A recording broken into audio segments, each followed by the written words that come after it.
Hello friends, आप सभी का अपने एचडीएस ट्यूटोरियल पर स्वागत है। तो देखिए, जेक बोर्ड क्लास टेंथ का प्री बोर्ड एग्जाम चल रहा है।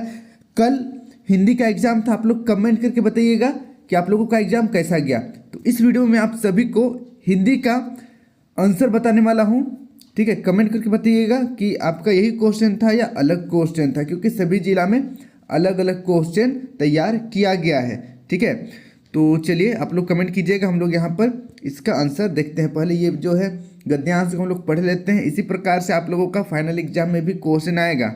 ठीक है, तो इसी पैटर्न के अनुसार आपको तैयारी करना है। देखिए, विद्यार्थी जीवन को मानव जीवन की रीढ़ की हड्डी कहे तो कोई अतिशयोक्ति नहीं होगी। विद्यार्थी काल में बालक में जो संस्कार पड़ जाते हैं, जीवन भर वही संस्कार अमिट रहते हैं।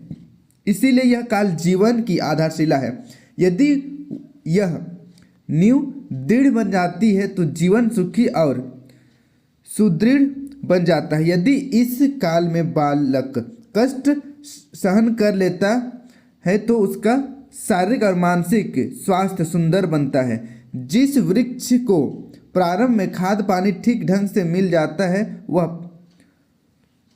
पुष्पित एवं पल्लवित होकर संसार को शीतल छांव एवं मधुर फल देता है। इसी प्रकार विद्यार्थी काल में जो बालक श्रम, अनुशासन एवं समय की सार्थकता के सांचे में ढल जाता है, वह आदर्श विद्यार्थी बनकर सभ्य नागरिक बन जाता है। सभ्य नागरिक के लिए जिन जिन गुणों की आवश्यकता है, उन गुणों के लिए विद्यार्थी काल एक सुंदर पाठशाला है। यहाँ पर अपने साथियों के बीच रहकर वे सभी गुण आ जाने आवश्यक हैं जिनकी विद्यार्थियों को अपने जीवन में आवश्यकता होती है।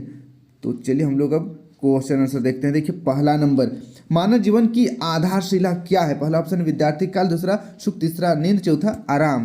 तो चलिए फटाफट कमेंट कीजिए, बहुत ईजी। ऑप्शन नंबर पहला सही हो जाएगा, विद्यार्थी काल। फिर देखिए नेक्स्ट, सेकेंड नंबर, गद्यांश में आदर्श विद्यार्थी के किन गुणों की चर्चा की गई है? पहला ऑप्शन है व्यायाम, दूसरा श्रम, अनुशासन एवं समय की सार्थकता, तीसरा ज्ञान के लिए ध्यान करना, चौथा कष्ट सहन करना। तो इसका सही आंसर हो जाएगा ऑप्शन नंबर चौथा, कष्ट सहन करना। इसको आप लोग याद कर लीजिएगा, इंपॉर्टेंट क्वेश्चन है। फिर देखिए नेक्स्ट अगला, तीसरा नंबर, गद्यांश में वृक्ष की तुलना किससे की गई है? पहला विद्यार्थियों से, दूसरा जीवन से, तीसरा समय से, चौथा संघर्ष से। तो इसका सही आंसर हो जाएगा ऑप्शन नंबर पहला, विद्यार्थियों से।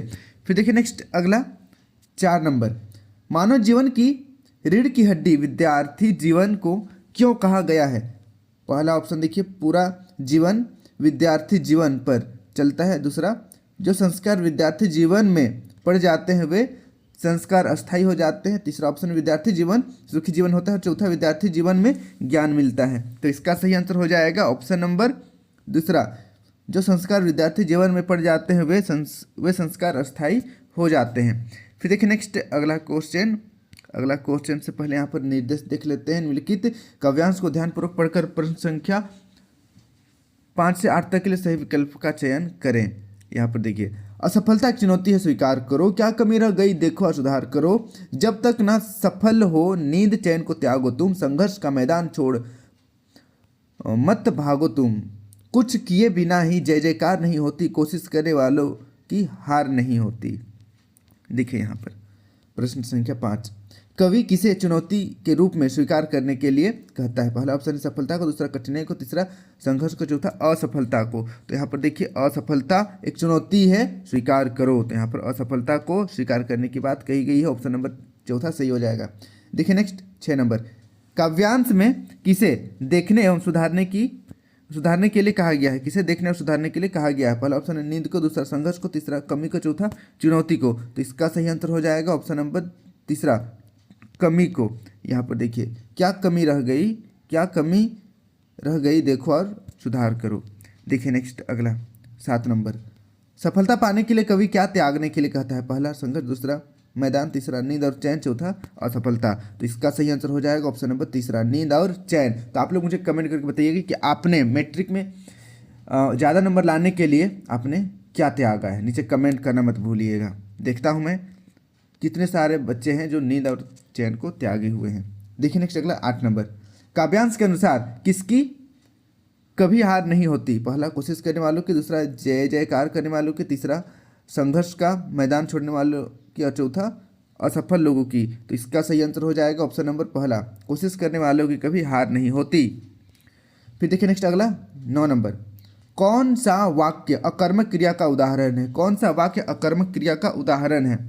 पहला ऑप्शन देखिए, मोहन पत्र पढ़ता है, दूसरा सीता रोटी खाती है, तीसरा सूरज क्रिकेट खेलता है, चौथा वह पढ़ रहा है। तो इसका सही आंसर हो जाएगा ऑप्शन नंबर चौथा, वह पढ़ रहा है। फिर देखिए नेक्स्ट अगला 10 नंबर, अव्यय का शाब्दिक अर्थ क्या होता है? अव्यय का शाब्दिक अर्थ, पहला ऑप्शन है जो व्यय हो, दूसरा ऑप्शन है जो व्यय ना हो, तीसरा ऑप्शन है जो कभी कभी हो, और चौथा ऑप्शन है उपयुक्त में से कोई नहीं। तो इसका सही आंसर हो जाएगा ऑप्शन नंबर दूसरा, जो व्यय ना हो से अव्यय कहते हैं। फिर देखिए नेक्स्ट अगला 11 नंबर, निम्नलिखित में से कौन समुच्चय बोधक अव्यय नहीं है? पहला ऑप्शन है एवं, दूसरा ऑप्शन है तथा, तीसरा ऑप्शन है और, चौथा ऑप्शन है अरे। तो इसका सही आंसर हो जाएगा ऑप्शन नंबर चौथा, अरे समुच्चय बोधक अव्यय नहीं है। फिर देखिए नेक्स्ट अगला 12 नंबर, नीचे दिए गए विकल्पों में से कौन मिश्र वाक्य का उदाहरण नहीं है? मिश्र वाक्य का उदाहरण कौन नहीं है बताना है। पहला ऑप्शन देखिए, उसने कहा कि मैं निर्दोष हूं, दूसरा ऑप्शन है जो लोग परिश्रमी थे वे सफल हो गए, तीसरा जब आंधी आई तो धूल उड़ने लगी, और चौथा बच्चे खेल रहे हैं। तो इसका सही आंसर हो जाएगा ऑप्शन नंबर चौथा, बच्चे खेल रहे हैं। बच्चे खेल रहे हैं मिश्र वाक्य का उदाहरण नहीं है। फिर देखिए नेक्स्ट अगला 13 नंबर, यथाशक्ति कौन सा समास है? यथाशक्ति कौन सा समास है? पहला ऑप्शन है अव्ययी भाव समास, दूसरा बहुव्रीहि समास, तीसरा तत्पुरुष समास, चौथा द्वंद्व समास। तो इसका सही आंसर हो जाएगा ऑप्शन नंबर पहला, अव्ययी भाव समास, अव्ययी भाव समास। फिर देखिए नेक्स्ट अगला 14 नंबर, राधा नाचती है वाच्य का भेद बताएं। राधा नाचती है वाच्य का भेद, पहला ऑप्शन है कर्तृवाच्य, दूसरा कर्मवाच्य, तीसरा भाववाच्य, चौथा इनमें से कोई नहीं। तो इसका सही आंसर हो जाएगा ऑप्शन नंबर पहला, कर्तृवाच्य, कर्तृवाच्य।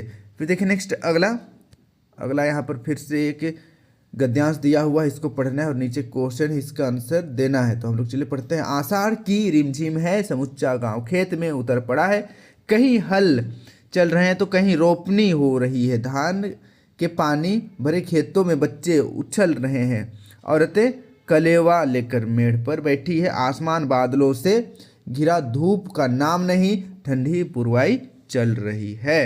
तो देखिए यहाँ पर 15 नंबर, प्रस्तुत गद्यांश किस पाठ से लिया गया है? पहला ऑप्शन है नेताजी का चश्मा, दूसरा बाल गोविंद भगत, तीसरा लखनवी अंदाज, चौथा एक कहानी यह भी। तो इसका सही आंसर हो जाएगा ऑप्शन नंबर दूसरा, बाल गोविंद भगत। फिर देखिए नेक्स्ट अगला 16 नंबर, प्रस्तुत गद्यांश के रचनाकार कौन है? प्रस्तुत गद्यांश के रचनाकार कौन है? पहला ऑप्शन है स्वयं प्रकाश, दूसरा रामकृष्ण बेनीपुरी, तीसरा मनु भंडारी, चौथा यतीन्द्र मिश्र। तो इसका सही आंसर हो जाएगा ऑप्शन नंबर दूसरा, राम वृक्ष बेनीपुरी। फिर देखिए नेक्स्ट अगला 17 नंबर, उपरोक्त गद्यांश में किस ऋतु का वर्णन किया गया है? उपरोक्त गद्यांश में किस ऋतु का वर्णन किया गया है? पहला ग्रीष्म ऋतु, दूसरा वर्षा ऋतु, तीसरा बसंत ऋतु, चौथा शरद ऋतु। तो इसका सही आंसर हो जाएगा ऑप्शन नंबर दूसरा, वर्षा ऋतु का वर्णन किया गया है।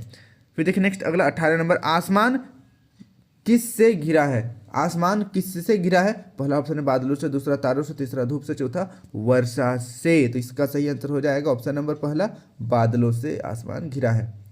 फिर देखिए नेक्स्ट यहाँ पर प्रस्तुत काव्यांश को ध्यानपूर्वक पढ़कर उससे दिए गए प्रश्नों के सही विकल्प का चयन करें। तो नीचे यहाँ पर चलिए इसको हम लोग पढ़ते हैं। देखिए, लखन कहा हंसी हमरे जाना, सुनहु देव सब धनुष समाना, का छति लाभ जुन धनु तोरे, देखा राम नयन के भौरे, अछूत टूट रघुपतिहु न दोषु, मुनि बिनु काज करियु कत रोषु, बोले चिते परशु की ओरा, रे सठ सुनेहु सुभाव न मोरा। तो चलिए 19 नंबर देखते हैं हम लोग, प्रस्तुत काव्यांश किस पाठ से लिया गया है? पहला पद, दूसरा उत्साह, तीसरा राम लक्ष्मण परशुराम संवाद, चौथा फसल। तो इसका सही आंसर हो जाएगा ऑप्शन नंबर तीसरा, राम लक्ष्मण परशुराम संवाद। फिर देखिए नेक्स्ट 20 नंबर, प्रस्तुत काव्यांश के कवि कौन है? प्रस्तुत काव्यांश के कवि कौन है? पहला ऑप्शन है सूरदास, दूसरा तुलसीदास, तीसरा नागार्जुन, चौथा मंगलेश मंगलेश डबराल। तो 20 नंबर का सही आंसर हो जाएगा। देखिए इनके राइटर हैं तुलसीदास, तुलसीदास, तुलसीदास। फिर देखिए 21 नंबर, सुनहु देव सब धनुष समाना पंक्ति में कौन सा अलंकार है? पहला ऑप्शन है अनुप्रास अलंकार, दूसरा उत्प्रेक्षा अलंकार, तीसरा यमक अलंकार, चौथा रूपक अलंकार। तो इसका सही आंसर हो जाएगा ऑप्शन नंबर पहला, अनुप्रास अलंकार, अनुप्रास अलंकार। फिर देखिए नेक्स्ट अगला 22 नंबर, उपरोक्त काव्यांश में किन दो लोगों का संवाद है? उपरोक्त काव्यांश में किन दो लोगों का संवाद है? पहला राम लक्ष्मण, दूसरा राम परशुराम, तीसरा लक्ष्मण परशुराम, चौथा इनमें से कोई नहीं। तो यहाँ पर सही आंसर हो जाएगा ऑप्शन नंबर तीसरा, यहाँ पर लक्ष्मण और परशुराम जी का बात चल रहा है। फिर देखिए नेक्स्ट अगला 23 नंबर, उपरोक्त काव्यांश में किस भाषा का प्रयोग किया गया है? पहला अवधि, दूसरा ब्रज, तीसरा खड़ी बोली और चौथा खोरठा। तो इसका सही आंसर हो जाएगा ऑप्शन नंबर पहला, अवधि भाषा का प्रयोग किया गया है। फिर देखिए नेक्स्ट, निम्नलिखित प्रश्नों के सही विकल्प का चयन करें। किताब से क्वेश्चन है। 24 नंबर देखिए, नेताजी मूर्ति में कैसे लग रहे थे? नेताजी मूर्ति में कैसे लग रहे थे? तो पहला ऑप्शन है क्रोध एवं उग्र, दूसरा शांत एवं क्रोधित, तीसरा संघर्षशील और क्रांतिकारी, चौथा मासूम और कमसीन। तो इसका सही आंसर हो जाएगा ऑप्शन नंबर चौथा, मासूम और कमसीन। फिर देखिए नेक्स्ट अगला 25 नंबर, निम्नलिखित में से कौन संदेश भेजने का माध्यम है? निम्नलिखित में से कौन संदेश भेजने का माध्यम है? ईमेल, पत्र, व्हाट्सएप, इनमें से सभी। तो चलिए 25 नंबर आप लोग फटाफट कमेंट कीजिए, खटाखट नंबर मिल जाएगा आप सभी को, ठीक है। 25 नंबर आप लोग कमेंट कीजिएगा। 26 नंबर देखिए, मनु भंडारी का बचपन कहाँ बीता था? मनु भंडारी का बचपन कहाँ बीता था? पहला ऑप्शन है कोलकाता, दूसरा जयपुर, तीसरा कानपुर, चौथा अजमेर। तो इसका सही आंसर हो जाएगा ऑप्शन नंबर चौथा, अजमेर में बीता था, अजमेर में बीता था। फिर देखिए नेक्स्ट अगला 27 नंबर, बिस्मिल्लाह खान किस वाद्य यंत्र के वादक थे? बिस्मिल्लाह खान किस वाद्य यंत्र के वादक थे? पहला बांसुरी, दूसरा ढोल, तीसरा नगाड़ा, चौथा शहनाई। तो इसका सही आंसर हो जाएगा ऑप्शन नंबर चौथा, शहनाई, शहनाई। फिर देखिए नेक्स्ट अगला 28 नंबर, गोपियों को छोड़कर कृष्णा कहाँ चले गए थे? गोपियों को छोड़कर कृष्णा कहाँ चले गए थे?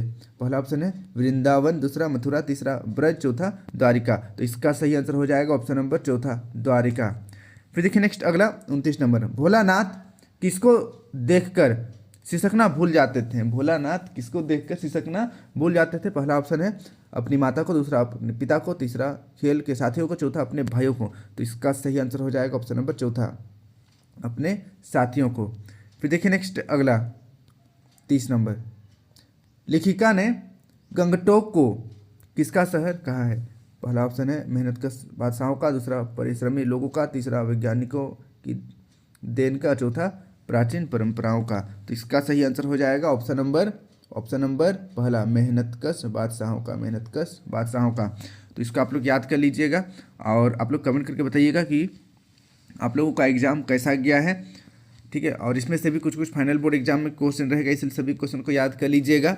अगर आपका ये क्वेश्चन नहीं था फिर भी क्वेश्चन सब इंपॉर्टेंट है बोर्ड एग्जाम के लिए। नीचे आप लोग देख सकते हैं सब्जेक्टिव क्वेश्चन भी दिया हुआ था।